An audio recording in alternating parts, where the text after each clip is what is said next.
Hi everyone, I am Ryan and welcome back to my garage once more. So whilst I have time to get on and work on the bikes, I've been let down by deliveries. Massively frustrating. I ordered the Woodruff key that I need 11 days ago now and I still haven't received it. So I've had to now try and find an alternative and launch the process of, that I haven't received this and what can you do? Can you send a replacement and all that messing about that I really could do without. So I can't get that engine completed today. The best I can do really is just clean it up, clean the surfaces. I could actually just put the bottom back on the engine so I can remount the housing, but that's as far as I can get. So I'm going to do that. I'm going to concentrate on the carburetors. I'm going to try and get the Superdream running again on that other set of carbs because I see no reason why that shouldn't be possible. And then that will get me back a working bike that I can use because the weather's actually surprisingly nice at the moment. So I'd like to get that out and ride it. A couple of little annoyances first. There's a large piece of carpet currently laying across the centre of my workshop. Yeah, I need to get that laid as well. So hopefully that won't take me long and it shouldn't be too much of a distraction because it's not actually a big job even though it's a large stretch of carpet. So let me get started. Let's get the carpet out of the way. Let's sort myself out in here and let's see what we can get done this week. So I'm going to begin by just trying to clean up this bottom half of the case. It's a bit gunky. It's got a little bit of sludge in the bottom of it. So I'm just going to use a bit of degreaser and then just see if I can't get this a bit cleaner because, there's no point in putting something back on when it's still got some sludge and some rubbish in it. So a bit of this, give it a minute, give it a good clean out, make sure it's fully dry. And then I'll start kind of make sure I get all these surfaces as clean and as smooth as I possibly can without scratching anything. Right, let's give that a minute.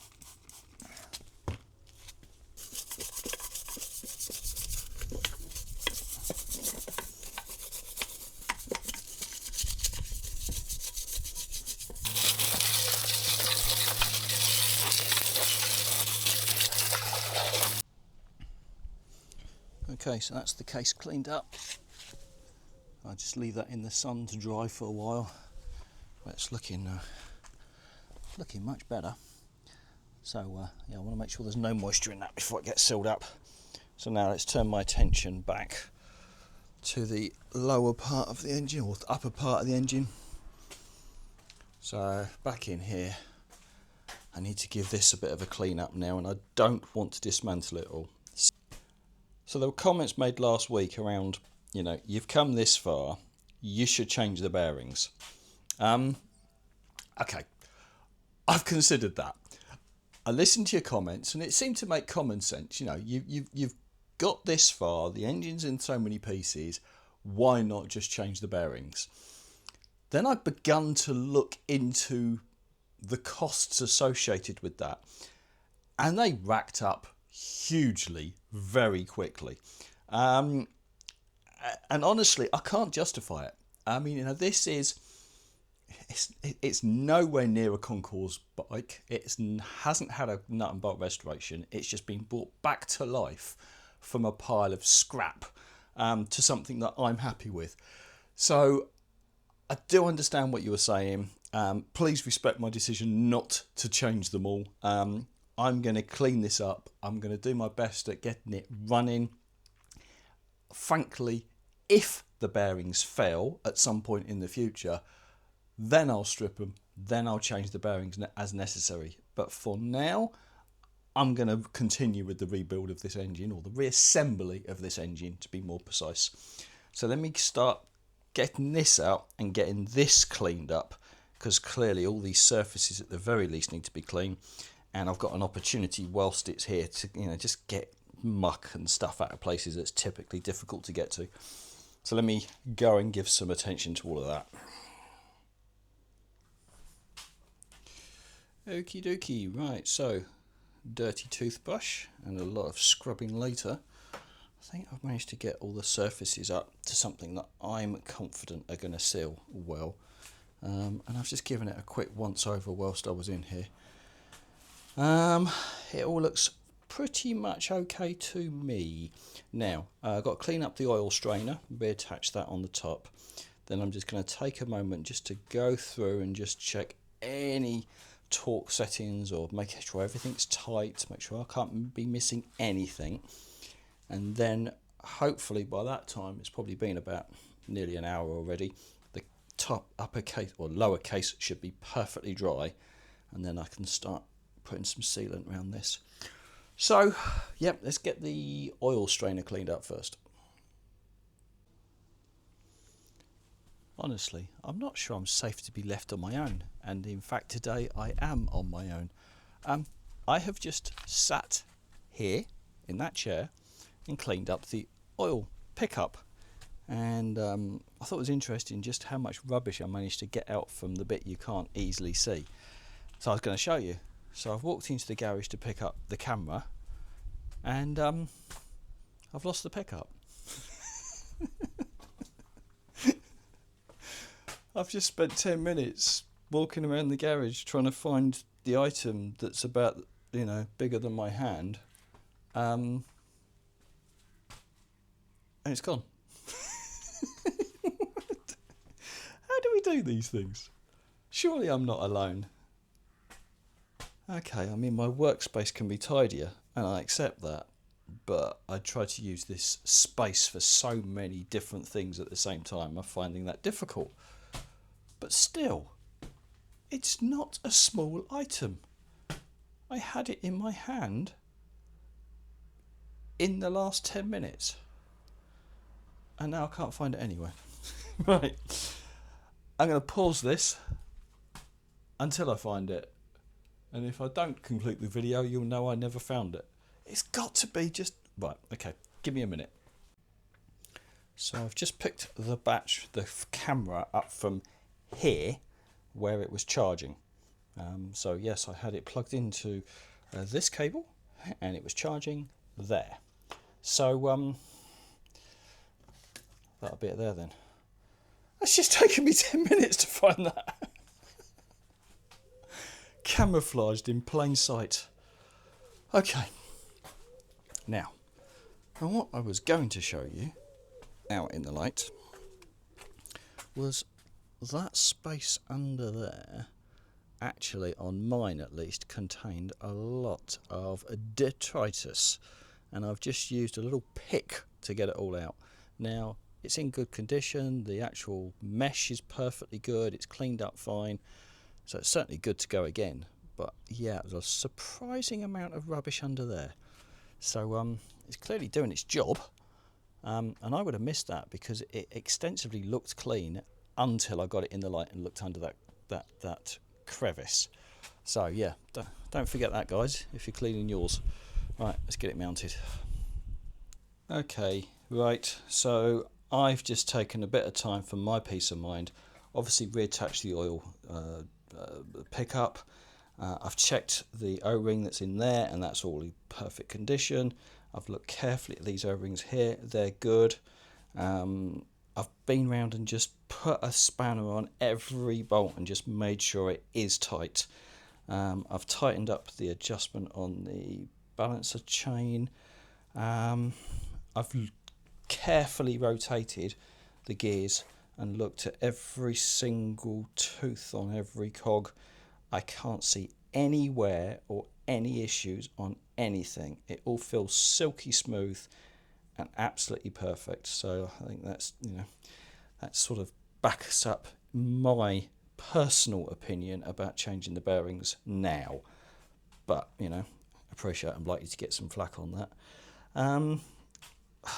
Yeah, there's nothing more I can do in here. That's all squeaky clean now. Let's go and get the case, and I'll start preparing the surface and get a little smear of sealant on this edge and put the case back on. Now, what I did identify is that the last time I put this case on, I'd put too much sealant on and it was just squashing over the edges on both in and outside. Now obviously the outside, so what, bit cosmetic. The inside, however, can break away and it can get in the oil and it could block passages. So I'm going to take extra care putting less sealant on it this time, and probably with a glove just smearing it on with my thumb so it's just the slightest amount. Right, let's get it prepared up, get the other case, and we'll start putting them back together. Right, so I'm going to reseal it up with this Loctite. It's been really good for me. It's what I've used in the past and it's just done a good job, quite frankly. And I think this is sort of the right type of product to use. But this time I'm just going to smear it on all the surfaces just with my fingertip, because I don't think it needs much more than this, quite frankly. And when I've done this in the past, it's been successful, and I think I put too much on this last time, so let me make sure I get it right into the edges, but literally like a paper thin covering. Right, now if I show everybody that I'm only applying this much sealant and then it goes and leaks like a sieve, you can all point back at me and go, "You're fool, you should have put a bead of sealant on it." And I do think there may be some of you that feel what I'm doing is not enough and not right. But then, I don't know, maybe I'm right, maybe I'm not. But this is what I'm doing. I'm not telling you it's the right thing to do. Okay, let me just spend some time, get all this done, and then we'll offer the other side, half of the case up.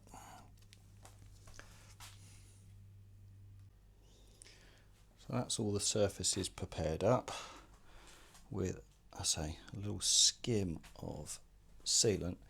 And I'm trying to show you, there is so little you can't actually see anything protruding. I mean, it is literally just an absolute smear, but I think that's enough. Okay, let's get the lower case, lower it down, and then start bolting them up. Okay, that's the lower case put back into position.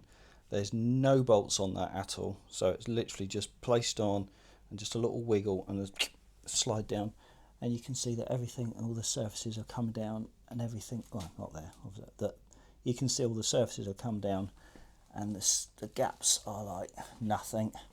So everything is sitting where it should do before I try and put any bolts in. So that's all in the right places. All the oil passages are all in place. I made sure they were all good. Right, let's get my bolts, which are still over here in their cardboard. And in that orientation, that is where they all go. Right, let's move them over one at a time. Right, I've got to torque up all these 10mm bolts now, and actually the setting on them is only about 8 to 10 foot-pounds, which is the very lowest setting on my torque wrench. So there you go, that's it. They hardly feel done up, but that is where it says they need to be. Okay. So we just run around the case and do all these. Well, whilst I'm here, I'll take the opportunity to fit a nice new oil filter, making sure that I've got, where is it? Yeah. Come here, don't go anywhere. Right, so yeah, it's got that. It's got the spring, it's got the washer. And that goes on there. Moves nicely. And just get that on that engine.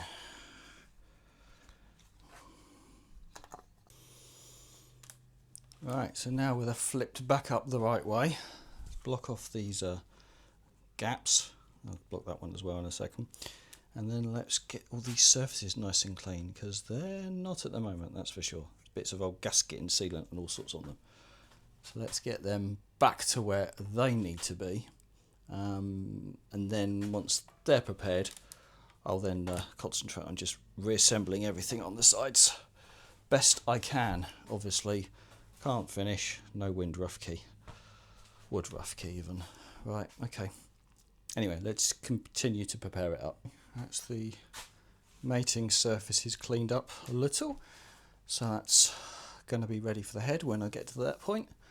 So now I'm going to concentrate on just reassembling all the clutch and kickstart and gear selectors and everything else.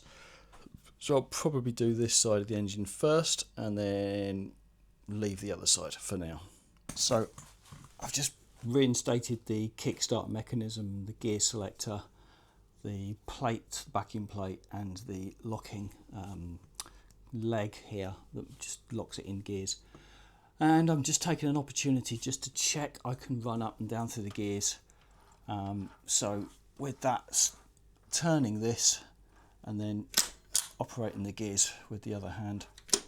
There you go. Third, fourth, fifth, sixth. Okie dokie. So it's potentially ready for the side cover to go on, and I can't go any further for two reasons.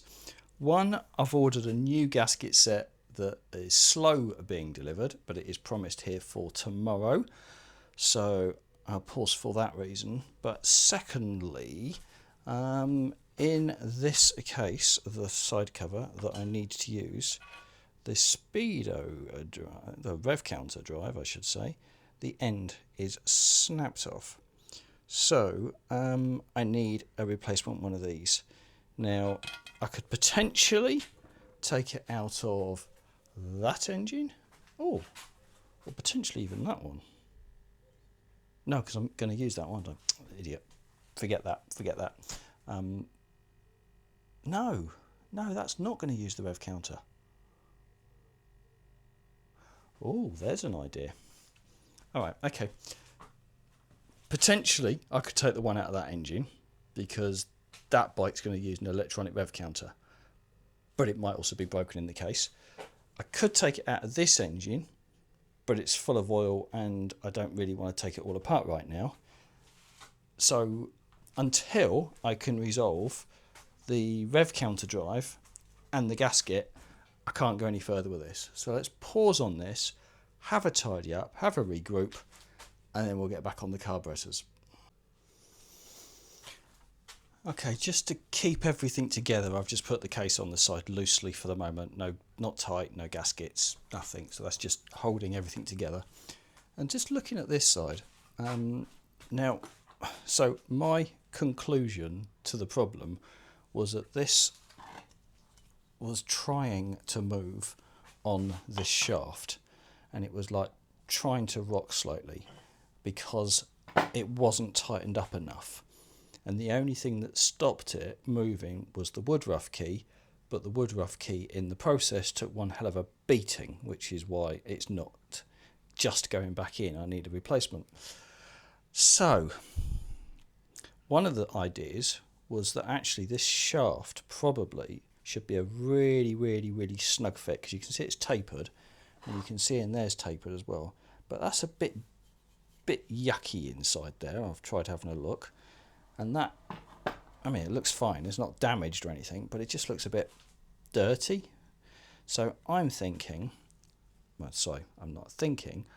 I am going to follow a suggestion I was given, which was using just a little bit of grinding paste and put a bit of paste on the shaft, and then just put that on there and just rotate it backwards and forwards gently, just to try and seat it really nicely. Then, of course, remove it and clean everything away, because I don't want paste remaining in there.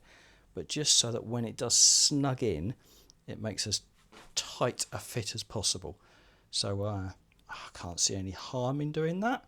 So yeah, I'm going to have a little try now. No wood rough key, little bit of grinding paste on the shaft, and just work this backwards and forwards just to try and clean the surface up a bit. the garage is looking much clearer. So the bike's gone, the carbs are gone, the engine is reassembled and waiting on the floor for gaskets and woodruff keys. So that's all good. Now I've still got the top end over here. That's the not so great top end. So that's the one that I intend to remarry with the older engine once it becomes free. However, the old Superdream, I've put it back together. She's stood there looking as good as she's ever has done.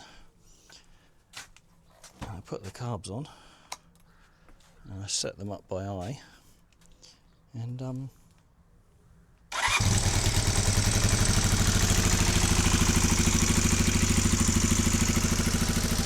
we are. She literally started first time.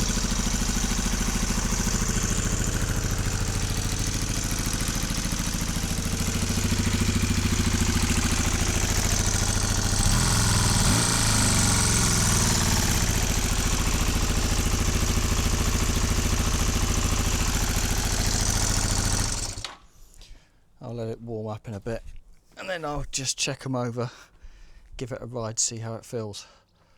But what the hell was it? I don't know. Probably a block passage. Maybe just the jets had some rubbish in them, which I couldn't obviously see. All I do know is it's now the end of another day. It's 6:20. I've been on it all morning, or since this morning. And yeah, that I'm going to call quits for today. So hopefully I'm going to receive the woodruff key, I'm going to receive the gasket set, and then what I'm going to do is I've written myself a little list of things that I want to achieve here. So I'm going to swap over the oil filter housing, because I've noticed the better case has got a slightly damaged oil filter housing. Obviously the starter motor needs to come across. The rev counter gearing, drive gearing, I need to swap that over. I need to transfer over the left engine cover, the top end, and the oil pusher switch. So when I get all the gaskets, when I've got all the bits, that's the plan. I'm going to take the engine out of the Superdream again, strip it down, and build what I hope will be the final assembly of the best engine that I'm capable of building with the parts that I have available to me. Right, that'll do for today. Thanks everyone. I'll see you all again soon. Stay safe. I'll see you next week.